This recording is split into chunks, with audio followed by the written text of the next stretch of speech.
at some of the largest structures, sort of the high impact ones. A lot of structures are pretty similar, but it was important to the team and I that we get sort of the major and unique ones filed away in the summer. So that's what we've been focusing on. Go ahead. Yeah, and just a follow-up comment. I mean, I just serving on this committee over the course of the last couple of years now. It's fascinating to me how much infrastructure is below grade, and the average person just has no idea and really doesn't think about it. And so to and this is Met Council infrastructure, and then when you tack on, you know, city and state infrastructure, just how it all connects and in the end, you know, moves, whether it's moving wastewater or transportation systems, whatnot. Just fascinating. So thanks for There's a lot going on underground. And I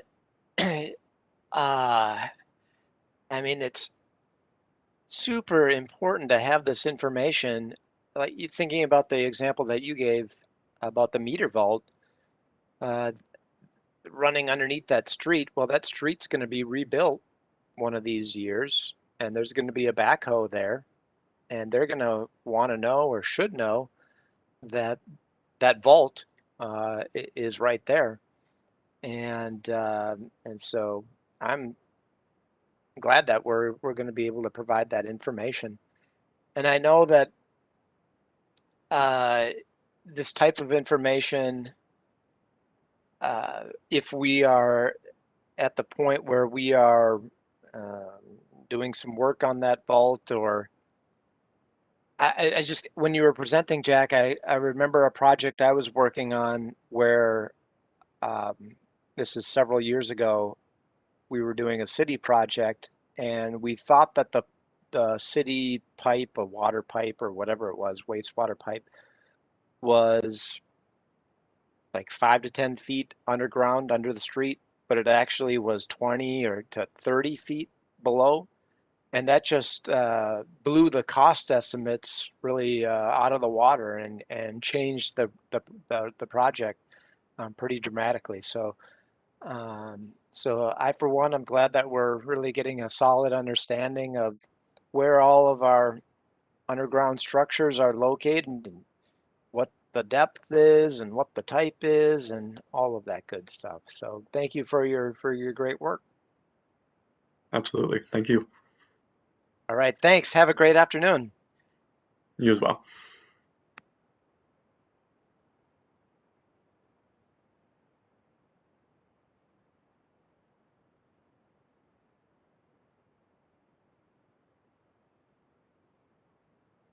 Welcome, Donovan.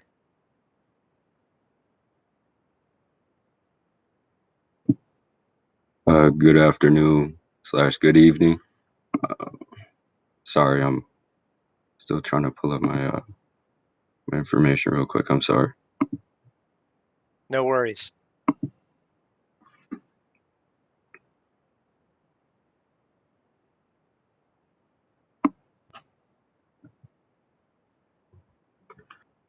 So my presentation will be on the Environmental Services Racial Equity Initiative. Next slide, please. So good evening, Mr. Chair and committee members. My name is Donovan Taylor, and I've been serving as the Urban Scholar Intern in the Workforce and Equity Department of Environmental Services. This fall, I'll be a senior at Northland College in Ashland, Wisconsin, where I'm majoring in business management with a minor in psychology, and I anticipate to graduate in May 2022. I'm also a student athlete and will be participating in my 4th year on the men's basketball team. Next slide, please. So following the death of George Floyd, Environmental Services embarked on a journey to develop the first of its kind racial equity strategic plan that would be embedded within the framework of the overall divisional strategic plan. A group consisting of environmental services staff and regional admissions business partners met to develop the initial framework for this effort. What you see in this image is the result of the initial design efforts completed in August of 2020. The planning is focused on growth and learning and not assigning blame or shame to any one person or a group of individuals, and is a part of a journey to learn and discover the next best steps in pursuit of our divisional vision. The group realized the importance of bringing in outside consultants to partner with us who are knowledgeable in this subject matter. And since early 2021, behind the scenes pre-work has been done to pave the way for engaging all staff in the process. Next slide, please. The team has been following the Growth Consultant strategic visioning process as a part of its journey. This infinity diagram shows a multi-step process that actually helps us think intentionally about the initiative development. The team has been in step 2 for a little over a year, which is exploring and learning about where we have been and where we also desire to be. We will soon be progressing into step 3 in the coming months. Examples of the work I've been involved in include the overall planning of team meetings, writing a script for the general manager, Lisa Thompson, which will be recorded to be played at the start of the focus group sessions with our BIPOC staff, as well as the design work for focus groups. And I'm also looking forward to the possibility of facilitating one of the focus groups if given the opportunity. Also, as recently as last week, all staff within the division had an opportunity to learn about this journey through 2 separate briefing sessions and launched an employee survey to begin gathering information on the current state of our division. In addition, we are planning to engage stakeholders in a Diamond Inclusive Assessment, or a DIA, which will help us better understand where our strengths and opportunities really reside, as well as for consideration. We would greatly appreciate your involvement in this process. This is a long-term initiative that will not be completed overnight, rather will be ongoing and continue to evolve. Next slide, please. So an internal approach to DE&I, or diversity, equity, and inclusion, is creating a workplace that is more diverse, inclusive, and where our employees have opportunities to grow in their careers. Also, through this DE&I work, we will not only reflect the region that we serve, but be able to make better informed decisions and include different voices and perspectives in the work that we actually do. MCES, next slide, please, sorry. MCES is working towards closing workforce gaps through our workforce planning, racial equity strategic planning, and most importantly, allocating its resources and time to ensure outcomes of these commitments that will be met. We also need to maintain a competitive advantage so that we can recruit and retain the most qualified candidates, as well as create an organization where people feel included and valued, as well as where we champion innovation and growth. Our employees actually help make us better connections with the community and improve the economic growth of our region. Studies consistently show, regardless of the industry, public or private, diversity in the workplace, especially not just in entry-level jobs, greatly improves the success and sustainability of the organization. Next slide, please.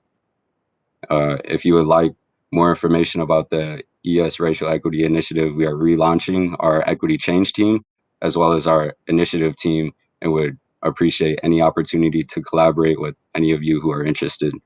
This concludes my presentation, and I'm happy to answer any questions you have. Excellent presentation. Thank you very much. Questions for Donovan? Councilmember Wolf. Thank you, Mr. Chair. I have 2 questions. The first one is, can we see the questions that were asked of the employees in the survey that you sent out? Is that something that could be emailed to us? Yes, I can.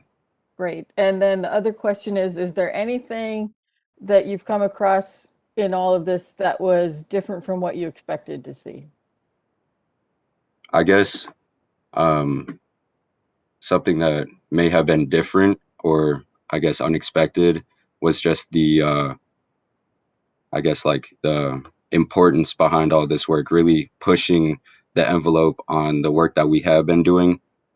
It's been different from work that I've done in the past, specifically from school. Really just trying to envelop a unification throughout the agency was really, I would say, like the biggest, I guess, difference, so to speak, if that makes any sense. Thank you. Absolutely. And you asked for our involvement in the future. I'm sure I can speak for the committee in saying, yeah, absolutely. Love to help in any way we can with DEI and moving that forward, and for all the reasons that you articulated so well about removing barriers and encouraging opportunities and spurring innovation and growth in our department. So absolutely 110%. Thank you. Councilmember Fredson. Interested to know how you learned of this internship, and I mean, if you grew up in northern Wisconsin versus the here in the cities or the metro. Yeah, so I'm actually from South Minneapolis, and I actually heard about this Urban Scholars Institute kind of through word of mouth, actually.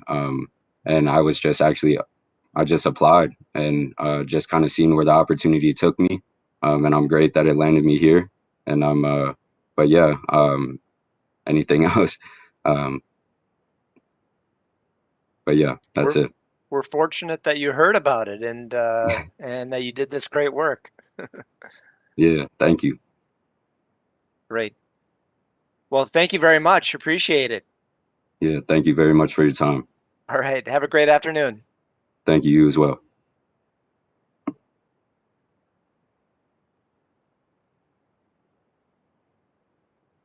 Welcome, Maxwell Savage.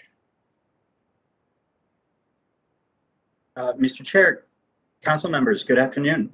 My name is Maxwell Savage. I've worked for the last couple of months with performance excellence and analytics as a business systems intern. Next slide, please. I am a returning MERP, as we call ourselves, Master of Urban and Regional Planning student at the Hubert H. Humphrey School of Public Affairs. Be starting my second and final year. And my internship really focused this summer on the creation of virtual twins and similar environments. Next slide, please. Walking a little bit deeper into virtual twins and similar, myself and Haley, who you'll hear from later this afternoon, we've done a lot of work together on this. We did a lot of research for a potential drone program that could be used to analyze topography, provide training videos. There was some discussion at one point of ground penetrating radar as further ways of analyzing existing infrastructure.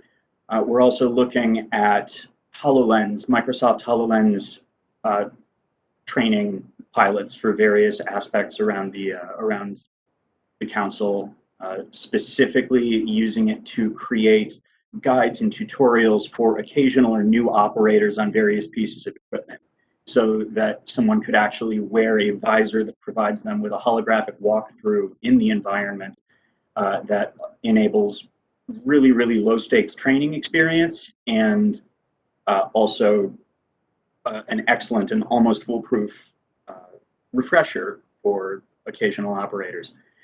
We also stepped into the Digester 1 at the Empire plant when that was down for maintenance over the last couple of weeks. We've got a couple of different scans of that. We've also scanned most of the Metro plant. We've done the compressor building, sludge thermal conditioning, solid sludge transfer, the administration building, maintenance and the maintenance and warehouse structure.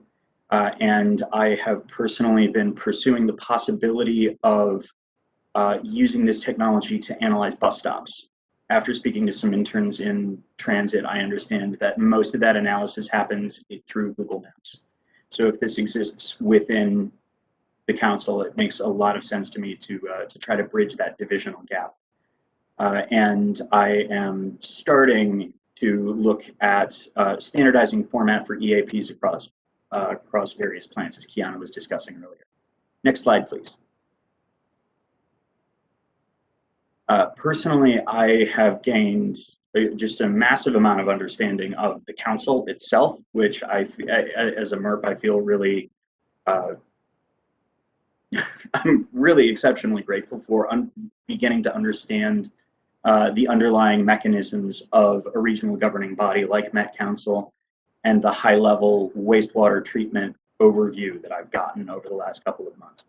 I've also gained a lot of proficiency with AR training tools, things that while I had worn a visor in the past, I have never interacted with the training program or the programming element of it.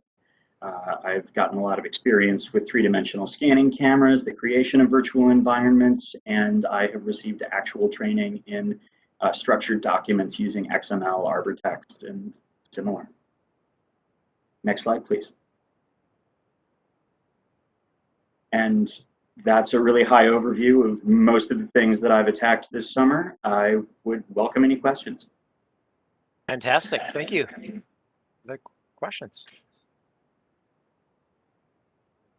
I mean, one thing that came to mind for me is that this AR technology can be so helpful, or virtual technology can be so helpful in this COVID age that we live in, where you really don't want 10 people all jammed into a conference room, or 3 people in a enclosed truck or something like that.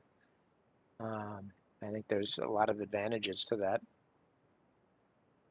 Questions or comments? Councilmember Wolf.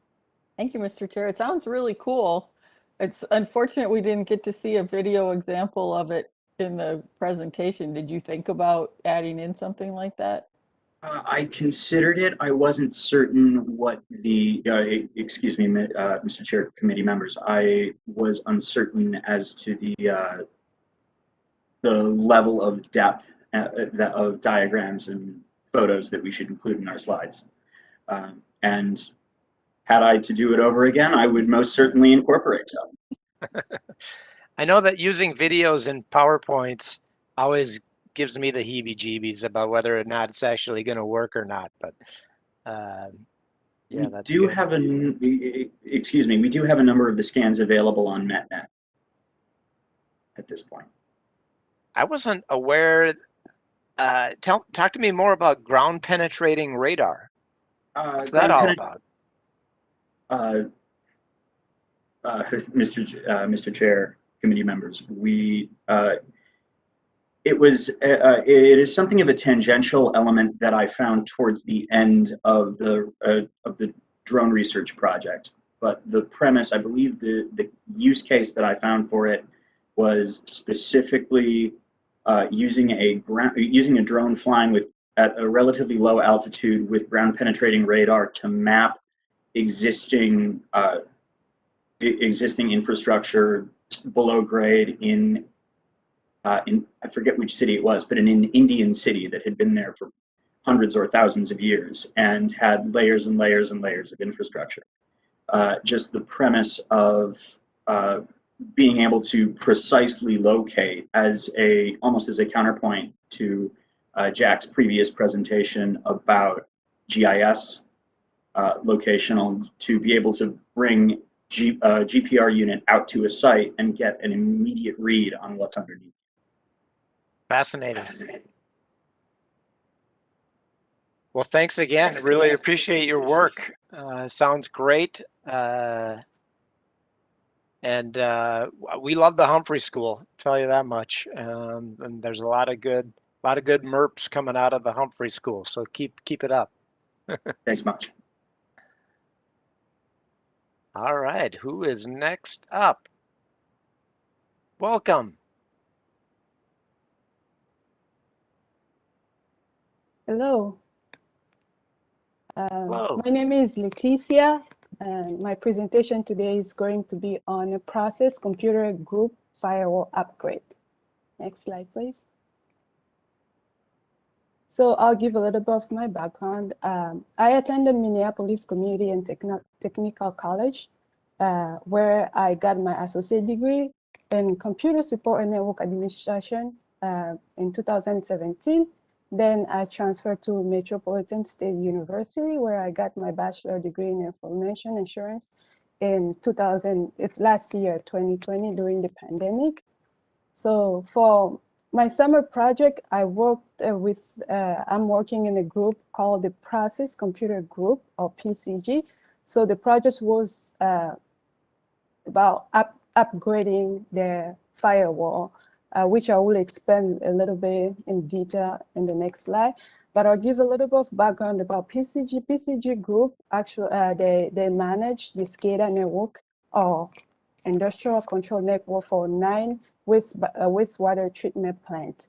So this project that I've been working on throughout this summer was actually the result of the business unit of last year, October last year. It was approved last year, and then I had the opportunity to work in this project for this summer. Next slide, please. So what is firewall? Firewall is I would say it's a combination of physical network equipment and the software that can be used to protect a private network. So it can be used to maintain the security of a private network. It can be used to block unauthorized access to and from the private network. So it's really securing the private network, which we don't have. It doesn't. We don't want it to be accessible to anybody. So, and I'll give a couple of reasons for this upgrade, literally for this project. The upgrade was because of all the firewall that was been using throughout all 9 wastewater treatment plants was old. It attended the end of life. It was really old, and then it needed to be changed. Because the device was so old, it can present some security issue to the network. We're trying to secure our private network, and if the device is not up to date, it can present some security issues. So, and then another reason was for the newest technology. Implementing with the newest technology, it will allow the group to have more advanced security feature. It will allow us to secure the network better. So these 2 reasons, device end of life and the newest technology in the market, was really the 2 big reasons for this project. Next slide, please. So throughout this project, the goal was to upgrading me, like just switching to the oldest devices to the newest devices without any interruption or downtime to the production control system. I would say this project was very critical because the equipment that we're trying to replace, we're trying to upgrade, was actually active, was online. We're trying to switch from the active system. So the firewall that we're trying to upgrade was working, and then was trying to perform their work. So while we're trying to switch, we need to make sure that it doesn't interfere with the production control system. We needed to be all the time at least one active firewall in place. We couldn't just cut the old one and then put the newest one. We need to make sure that as we're trying to transfer from the old one to the newest one, the system is still active and then online, and then protecting the private network. So we did that on 9 wastewater treatment plants, and then we were able to replace 18 appliances, each 2 appliances per plant, which went pretty well. We pretty much completed the project. Now the next step we are working on currently is now, because we have a new technology, we have new devices, we're trying now to go back and then try to implement and then configure the advanced security feature that comes with the new technology. So this is the currently what we're working on. But as far as switching from the old device to the new devices, we completed it at all 9 plants, and then we went pretty well. We didn't have any issue. Everything works as we attended it to, as it was attended to. So for my experience, and what I really gained from this project, with summer project, is it was hands-on and the real world experience. I'm coming straight from school, and then I didn't have really much hands-on experience. And then I got this opportunity to work on this such critical project, which was really, really beneficial to me. And I would say I was trained for the first couple of weeks. I was trained, and then by the middle, I was able to perform the switchover. I was able to perform from the old, with the supervision of my mentor. I was able to do the switch over from the old device to the new devices. So it was a really good experience for me to have a hands-on and then to learn more about networking and in general. Next slide, please. So this concludes my presentation. I will be happy to take any question. Thank you. Thank you very much. Great presentation. When you were talking, I recalled a water plant. I think it was for potable water in Florida this spring. They had a hacker break into their system. You may be familiar with this, and really start monkeying with the chemicals used to treat the waters, and I think fortunately they caught it in time, but it just really is emphasized to me the importance of maintaining a really strong firewall. So very grateful for the work that you have done this summer. Other questions or comments from the committee? Councilmember Fredson? Yeah, Mr. Chair, I thank you. I just say more and more, you know, the protecting our critical infrastructure from attacks, you know, whether it's other countries or folks here, you know, it's just really important work. And if you let the guard down just for a brief period of time, you know, the consequences could be really devastating. So thank you for your work, and hopefully you're taking away some lessons learned here that will, you know, if this is a career that you're interested in pursuing, advance that. So thanks. Thank you, Mr. Chair and committee member. I will have to agree, because securing the network is very critical. It's better to prevent than waiting for the you know, something to happen and then try to figure out what we should do. Well, you know, I'm very, very grateful. I have the opportunity to perform this project. Wonderful. Keep up the good work. Keeping us safe. Thank you. All right. Thank you so much.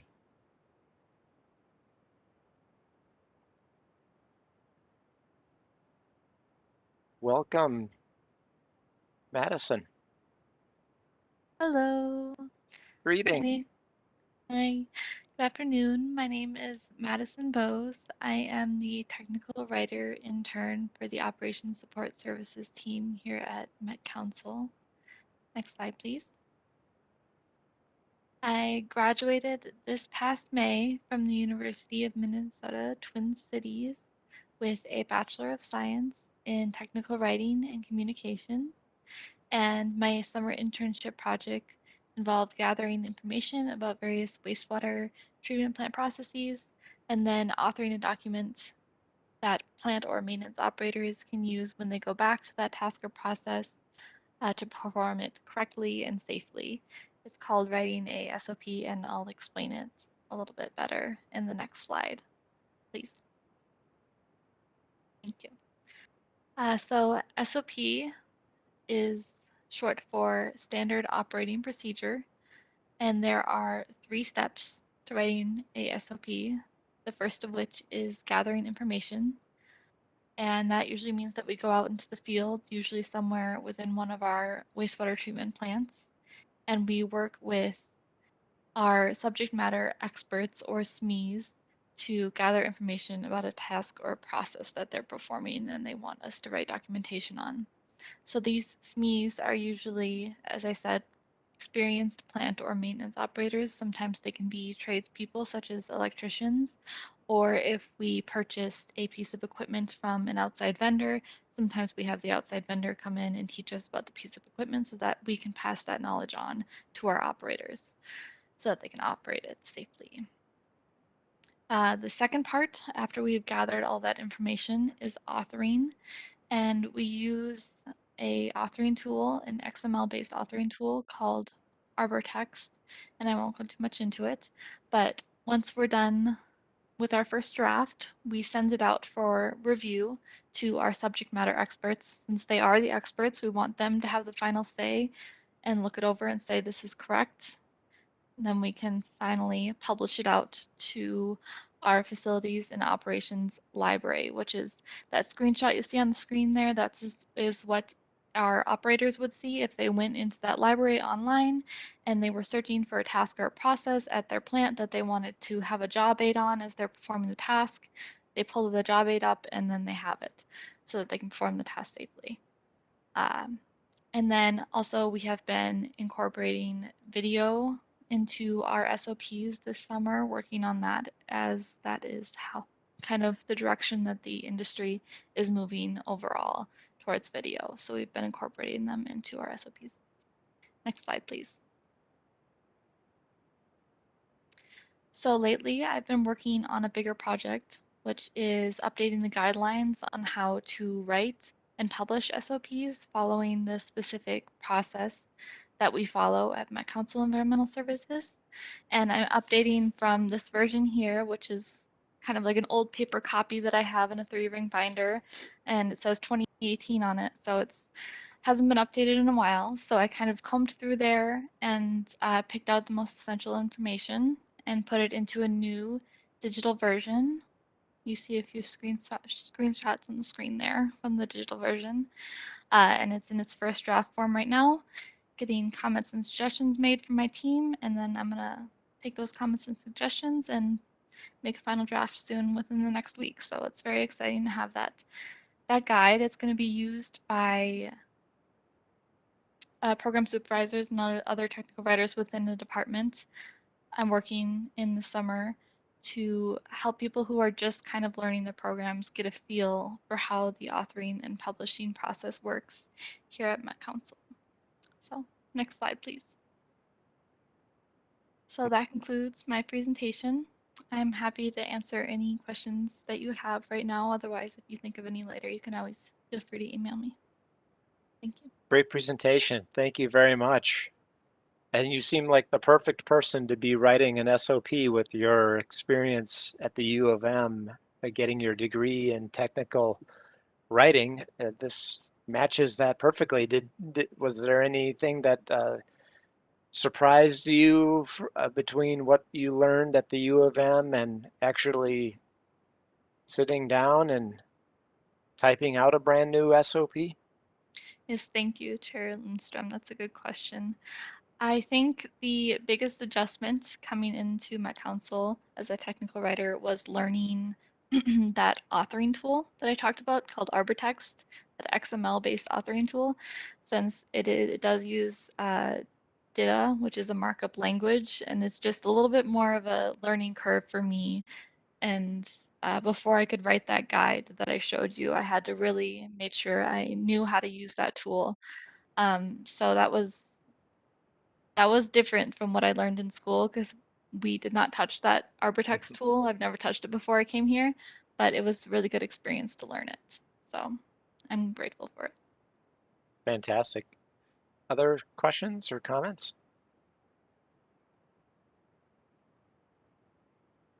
Excellent job. Thank you so much, Madison. Thank you. Have a good evening.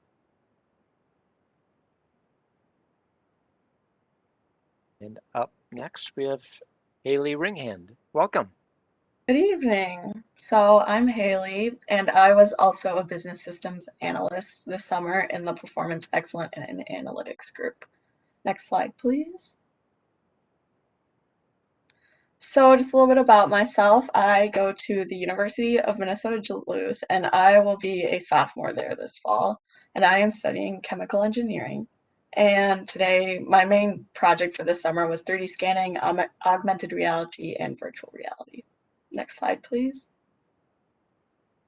So the first thing I'm kind of going to talk about is just 3D scanning. You heard Max talk about it a little bit, but he didn't really go too in depth. So basically the most common version of it that you see will be on Google Street View, where you see all the houses and you can click along the street. That is a virtual environment that was created with some version of 3D scanning. So how we complete this is we have 2 different cameras and you connect them to an app called Matterport on an iPad. And you kind of just go along in a room and you place the camera every couple of feet till you get full coverage.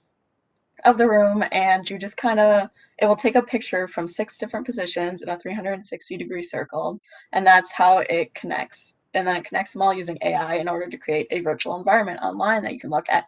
So you can kind of preview it on the iPad, and then from there you will upload it to the Matterport website, and on there you can actually view the final thing and like click through the whole entire building as if you were actually in the building.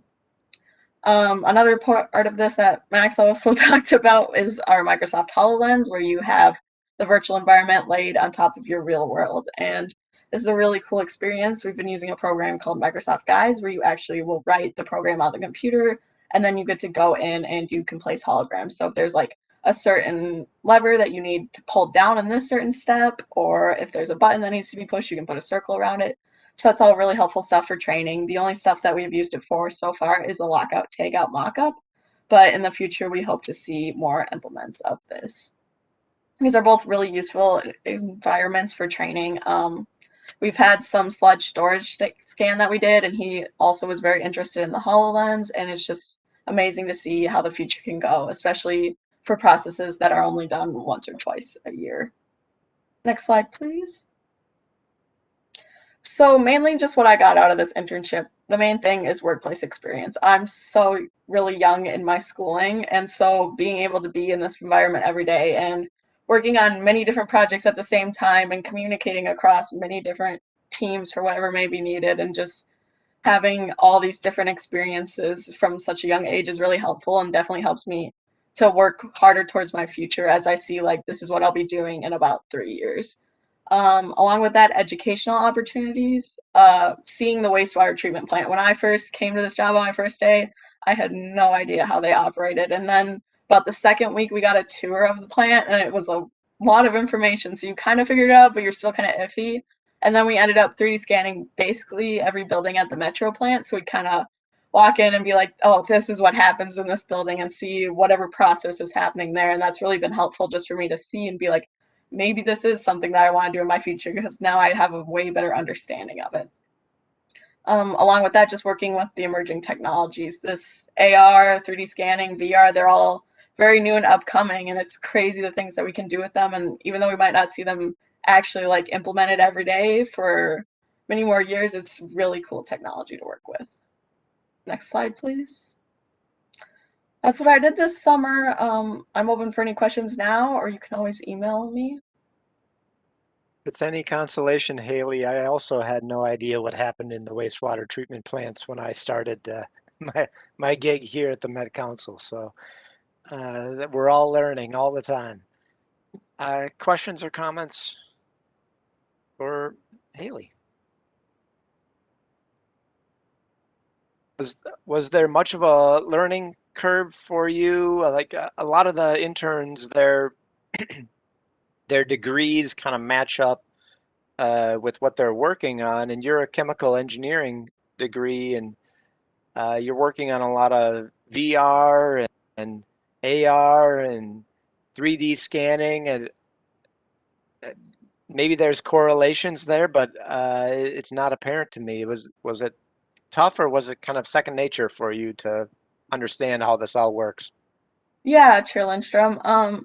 I've just kind of always grown up with a dad and brother that have been really tech savvy. So I've always kind of like, before you buy a computer, you research into every little bit of that computer. So I feel like with engineering, you already get the technology. Like I've known how to code for like quite some years now. And so like that's kind of been with the technology thing, and that helped when we worked with ArborText. And I've just always really been into technology, so it wasn't too much of a learning curve. Like I've worked with VR headsets before just because we have them in my house and such. So I mean, there's not really a direct correlation with the chemical engineering aspect, but just engineering overall has a lot of technology involved. And growing up in a generation where technology has always been relevant has been helpful. No question about it. Thank you. Thank you very much. Appreciate it. Any other questions for Haley? Excellent. Well done. Appreciate it. Thanks for your great work. And next up, we have Amber Orr. Welcome. Good evening, Chair Lindstrom and committee members. My name is Amber 4, and I had the honor of working with the Industrial Waste and Pollution Prevention Division as the engineering intern this summer. Today, I will be telling you a little bit about my summer project in regard to microbreweries and their self-reporting process. If you could advance to the next slide, please, I'll just tell you a little bit about my personal background. At the conclusion of this internship opportunity, I will be heading back down to Fort Lauderdale, Florida to finish my undergraduate degree at Nova Southeastern University, where I am pursuing an environmental science and marine biology bachelor's degree, as well as a post-baccalaureate certificate in paralegal studies. This summer, I got to learn about a variety of industrial waste across the wastewater industry with a specific focus on the microbrewery program, as I mentioned before. And the next slide, please. I can jump into my project, which involved researching current industry wastewater standards and then compiling and reviewing historical microbrewery data that is submitted to environmental services through the annual self-monitoring reports from each of the individual permitted microbreweries. These findings were then used to identify opportunities for improvement to the microbrewery general permit program for both the benefit of the microbrewery customers and the Metropolitan Council. These facilities are permitted due to the potential for high strength or high volume wastewater discharges from that brewing process that may negatively impact the local wastewater treatment plants. And even though that water is treated at the plants prior to discharge into our local surface waters, it's really important that that pollution be prevented before it becomes a problem. And so for this project, the two main research focuses included the reported industrial waste volumes as measured by industrial wastewater to beer production as a ratio, as well as deductions that are currently being claimed by the facilities for water loss, such as spent grain or evaporation. And the next slide, please. And then just as a really broad overview, all of that information was put into a very large tracking document that was utilized to compare volumes facility to facility as well as year to year to identify inconsistencies in that reporting process. It also served the purpose of categorizing the facilities as below, within, or above the industry wastewater standards. And we used that categorization as an insight to create resources for the microbrewery customers. This included a letter to the permittees that informed them with just a friendly notice whether they were within or above those industry standards, as well as identified resources within the self-monitoring process. So that includes a video that we hope to have published pretty soon that walks them through the reporting process and how they can determine volumes. And just because a list of volume reporting inaccuracies were identified during this process, it was determined that it would be helpful to create instructions sheets that explain exactly how they can determine those volumes. And this was just an additional resource to further assist in that SMR process. All right, and then the final slide, please. This internship had a lot of value to me in taking my broad water knowledge and applying it to a specific industry, as well as allowing me the opportunity to interact with and learn from professionals in the field. So I just want to thank everyone here today for your time this evening and for your support of our intern projects. I would be happy to answer any questions at this time about my summer project or the internship. Excellent presentation. Thank you very much. Any questions for Ms. Orr? Yes, Chair Lindstrom. This is Representative Sterner or Councilmember Sterner. And I just was wondering with the breweries, did you work with just a sample of a few breweries or just data behind there, or were you like sampling all the breweries in their 7-county area? That is a great question, Councilmember Sterner. The tracking document featured 64 different facilities that are currently permitted. There are more across the state, but we focused on the 7-county area. All right, thank you. And just one follow-up question. You're going back to Florida, but there's not going to be that many breweries down there. You're going to have like really miss being around the breweries and the data. Especially in Fort Lauderdale, I hear there's not really much going on down there. You know what? It was an Okay. interesting perspective. I did a lot of my work remote and utilizing some technology, such as videos, to kind of learn the brewing process. So I didn't get to go to a lot of the brewery facilities as much as some of the other industries that I got to visit.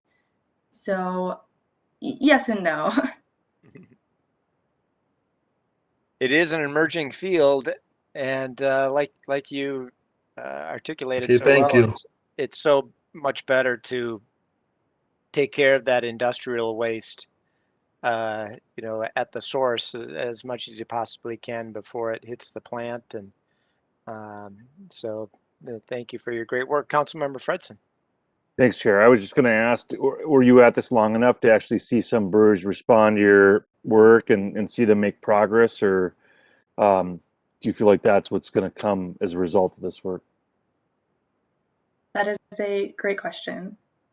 We're hoping that the results of this project will continue well into this program from year to year. That tracking document can be expanded to include more than our 3-year span that we did take a look at, and then just continuing to educate both on Metropolitan Council resources and then other industry resources to hopefully see a continuous decline in reporting inaccuracies. And remind me on some of those deductions that you were talking about. You mentioned evaporation, and then there was maybe one other. Talk to me a little bit more about ways, other sorts of deductions. Sure, I can gladly do that. In the reporting process, they have to balance out the water that's incoming from their city or wells with the waters that's used in the production process. And some of that water is lost to evaporation, depending on the kettle size, heat, brewing time, or in spent grain. So when they soak that malt and different grains, some water is lost. And so just to balance out those numbers, they are able to claim water deductions for a variety of things. Excellent. Well, thank you very much. Really appreciate it. That's really important work, and we're grateful for your great work. Right. Thank you. Thank you.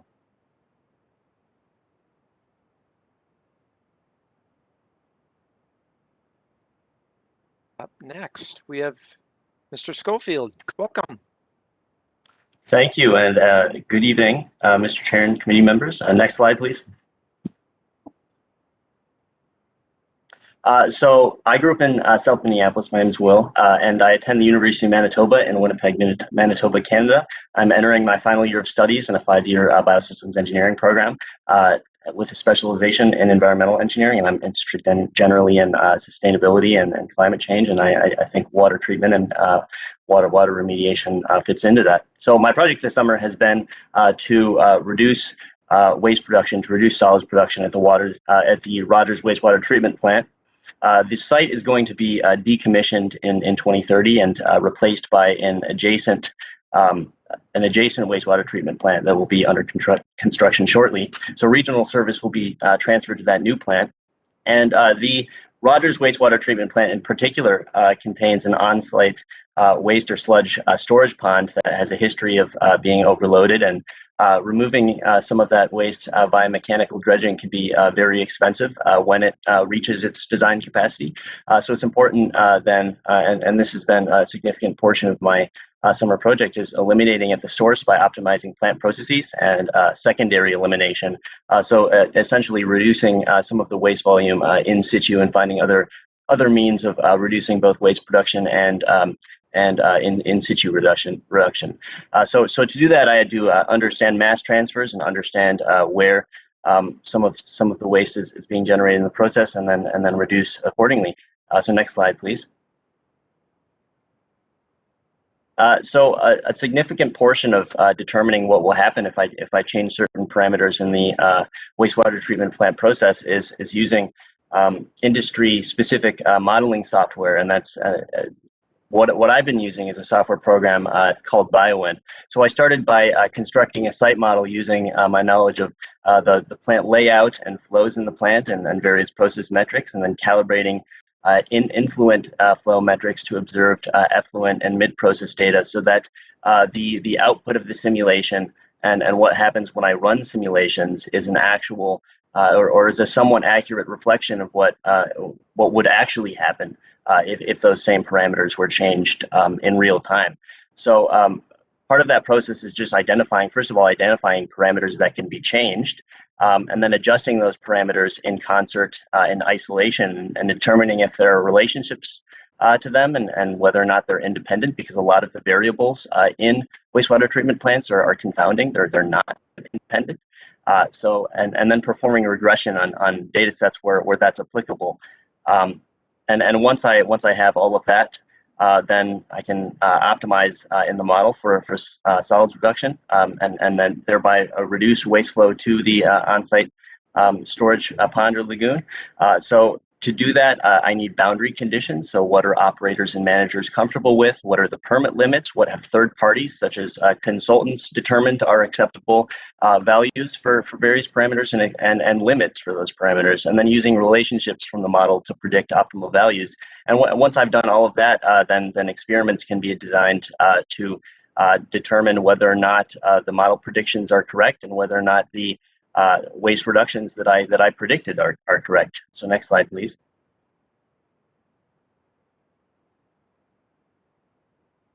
Next slide, please.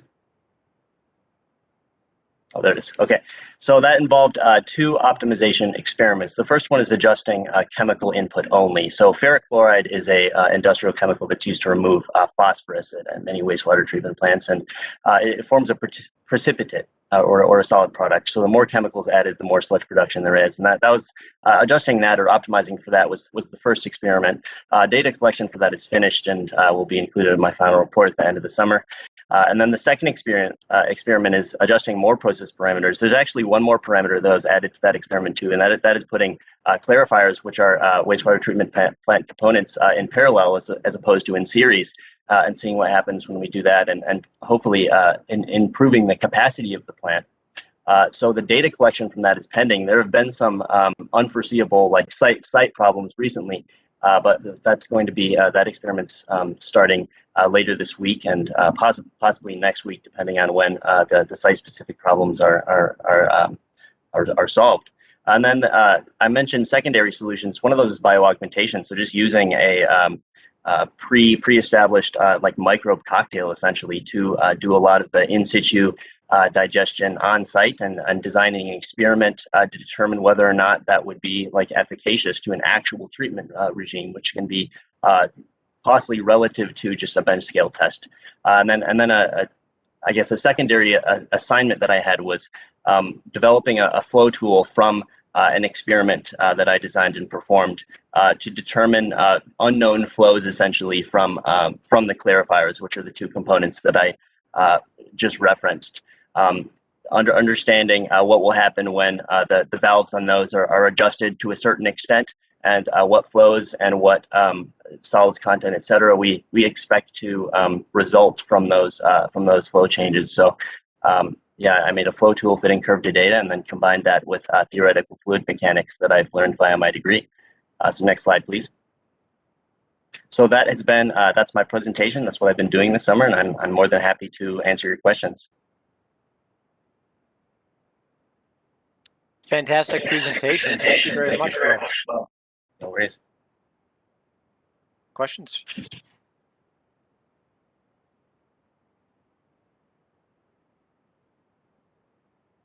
I'm glad that you were actually able to run experiments to see if the models actually, are doing what they said they would be doing.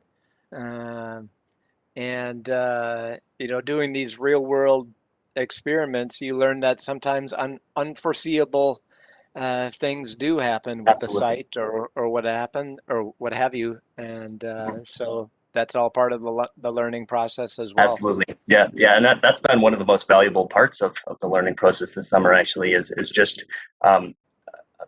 kind of encountering obstacles and encountering some adversity through like the unforeseen things that have come up and working around that, because that's really a key part of being an engineer in most fields. I agree with that wholeheartedly. Any other questions? Thank you, Will. Thank you so much. Appreciate it. Thank you. Thank you, Mr. Chair. Have a good evening. You too.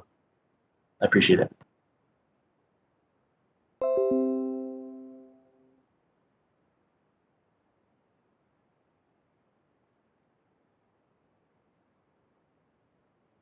Is that the last of the presenters?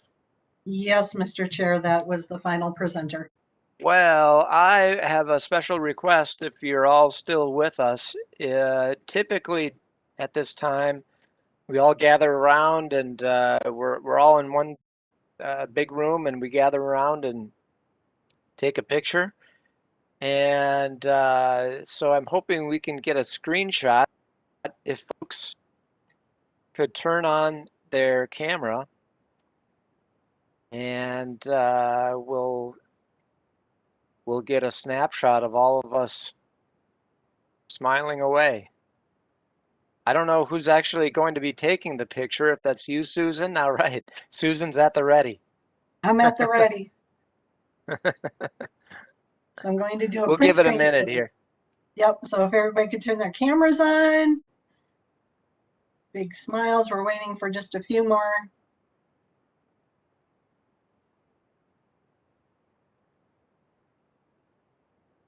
Waiting for everybody. So everybody that is on this call, please turn your videos on.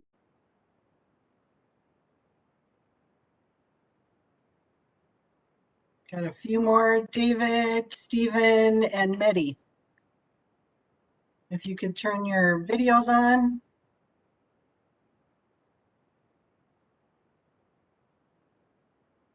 It's possible they just stepped away. They may have stepped away, so I'm going to go ahead, going once, going twice. I'm going to do a screen grab. Thank you, everyone. Just like that, we're done. Just so like that. Back to you, Chair. All right, that is a wrap. Well, thanks again to you all. I know that you benefited through this experience, but for sure the entire Met Council benefited and our region benefited as a result. So I'm counting on you to finish your studies if you still have some to go, and keep your eyes peeled to that Met Council job board, would you? We need really smart people to be working for our organization, and clearly you demonstrated that you're the cream of the crop here. So wonderful. And that takes us to Councilmember Fredson. Thanks, Chair. I just wanted to say this was one of my favorite presentations back when we were meeting in person, and now I think for 2 years in a row we've been getting this presentation virtually, but just so much talent out there, and just really impressed by all of the presentations. And also wanted to say to Lisa and others, I mean, just obviously a lot of thought went into the selection of the projects, and then obviously the interns that you brought on, but reflects well on the organization and just good work overall. So thanks. Agreed with that. And so kudos to Suidi, if you're still on. Great job, and the team that you have working around you. And I think that takes us to Lisa. I'll just bring us home with a lot of great things have already been acknowledged about the great work the interns have done, and we really appreciate it. Plus, it's always so interesting to see what different perspectives they help us see. But I really want to extend a big thank you to staff for the support and the time and talent that they shared with these interns, because it does take some planning, and it takes the ongoing support to make sure that time slips away real quickly, and so you can't delay when you have a new intern. You need to get started right away, or before you know that you've lost your good opportunity to cover more ground. So really big thanks to our staff for helping make this program successful year after year, and we hope that these interns are not only thinking about coming back to work for ES, but they might be telling their classmates, there's a cool place to work here, and it's called Environmental Services. And your support is part of making that happen. So thank you all, too, council members. And that's what I've got for today. I figured we'd keep it on the light side since we didn't have any business to transact. But this is important, too. Indeed. Well, thank you, everybody. Have a great rest of the day, and the meeting is adjourned. Thanks.